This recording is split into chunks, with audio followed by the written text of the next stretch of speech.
Elle ne t'a pas appelé, elle ne t'a pas écrit. Et pourtant, quelque chose en toi te dit qu'elle pense encore à toi. Tous les silences ne signifient pas que c'est fini. Parfois, c'est sa manière d'attendre, d'espérer que tu fasses le premier pas sans avoir à le demander. Mais alors, comment faire la différence entre une vraie distance et une attente silencieuse? Dans cette vidéo, on va explorer des signes clairs qu'elle attend que tu la recontactes.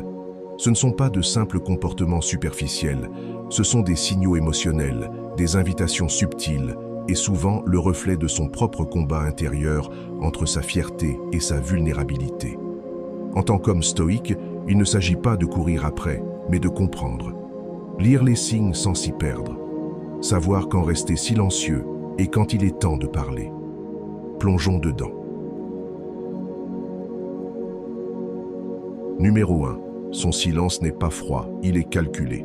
Parfois, le silence n'est pas une distance, c'est une invitation. Si elle s'est tue, mais qu'elle ne t'a pas bloqué, qu'elle n'a pas coupé les ponts, elle espère peut-être que tu brises la glace. Un homme stoïque sait lire entre les silences sans se laisser gouverner par eux. Parlons-en. Son silence peut ressembler à un rejet, comme si elle te fermait la porte. Mais si tu regardes de plus près, ce n'est pas toujours pour t'écarter. Ça peut être une façon de t'attirer.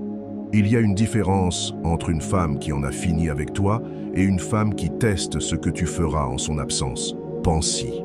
Elle ne te bloque pas. Elle ne te retire pas de ses amis. Elle ne supprime pas les photos.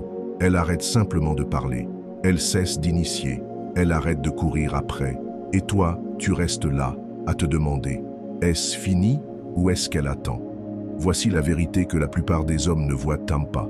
Ce genre de silence n'est pas un vide émotionnel, c'est un espace stratégique. Elle veut voir ce que tu feras quand sa voix se taira. Est-ce que tu vas courir, doubler les messages, te plier à l'angoisse?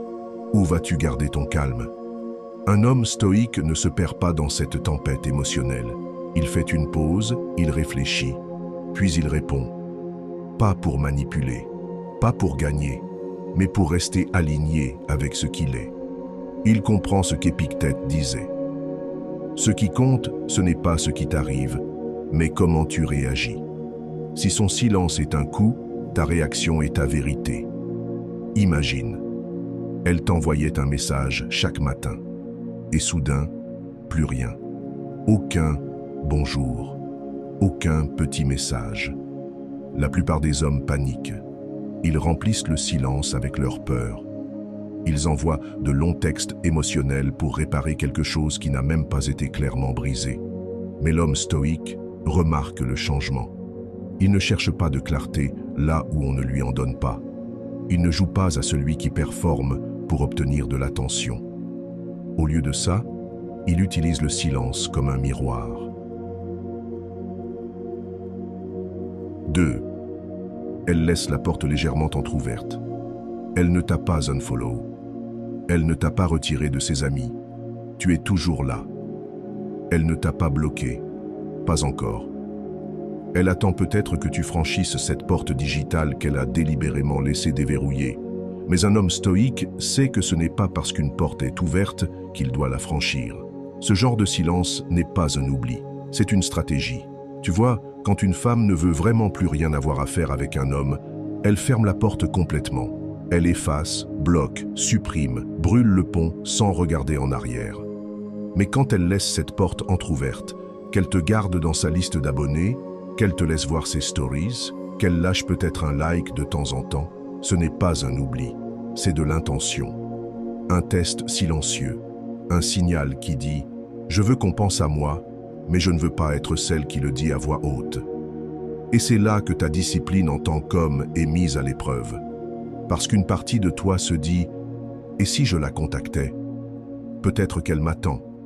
Peut-être qu'elle veut que je dise quelque chose. Peut-être que c'est ma chance de réparer les choses. » Mais c'est là que le stoïcisme intervient avec fermeté et te rappelle. Le fait que la porte soit ouverte n'est pas une invitation. C'est une hésitation. Ne confonds pas ces signaux mélangés avec ta mission. Ton rôle n'est pas de décoder chacun de ces mouvements comme un détective émotionnel.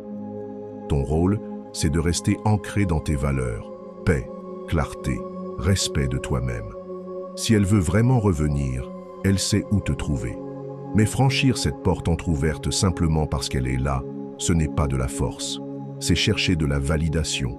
Disons qu'elle arrête de t'écrire pendant des semaines et soudain, elle regarde ta story tard dans la nuit.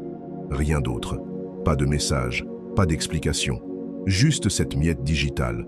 L'ancien toi aurait peut-être mordu à l'hameçon. Un petit « Hey, comment tu vas ?» ou une réaction à sa publication juste pour raviver un peu l'énergie.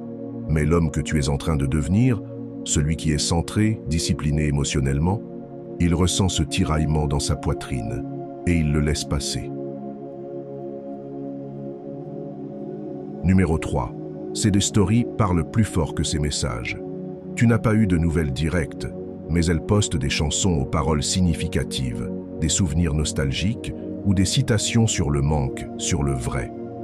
Ce ne sont pas des hasards, ce sont des signaux. Un homme stoïque écoute, avec détachement, pas avec désespoir. Pense-y, si elle voulait vraiment le silence, elle ne construirait pas une trace digitale aussi émotionnelle.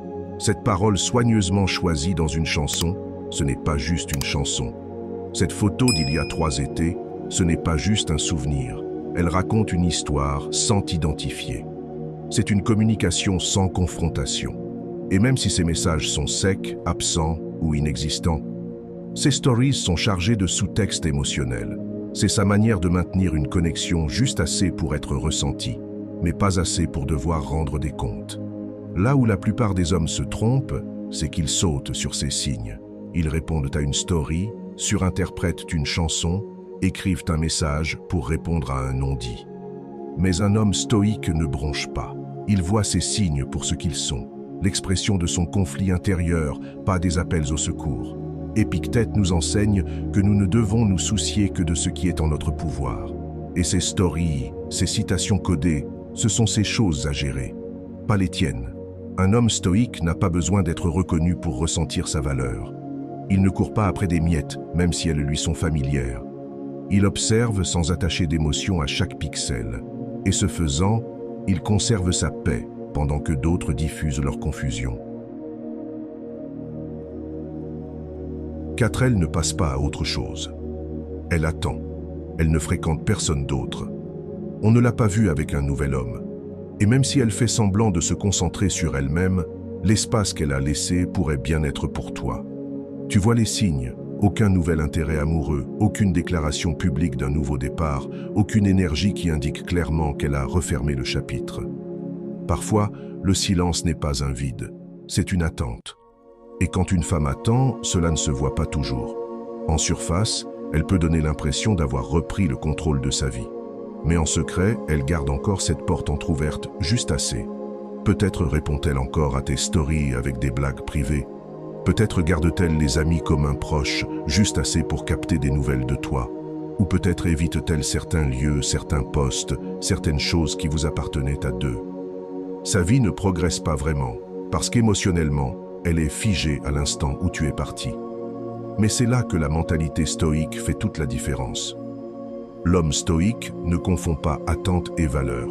Il ne suppose pas que parce qu'elle est encore liée à lui, il doit revenir. Il comprend que la véritable connexion doit reposer sur des valeurs, pas sur la nostalgie. Dans ses méditations, Marc Aurèle disait « Ce qui fait obstacle devient le chemin ». Et parfois, cette pause émotionnelle n'est pas un signal pour revenir sur ses pas, mais un panneau qui te dit de continuer d'avancer. À moins que cette relation ne s'aligne avec ta croissance, ta paix et ton identité la plus profonde, tu ne dois pas revenir. Oui, elle attend peut-être, mais cela ne veut pas dire qu'elle est prête. Et surtout, cela ne signifie pas que tu lui dois quelque chose, ni que tu dois redevenir une version de toi que tu as déjà dépassée.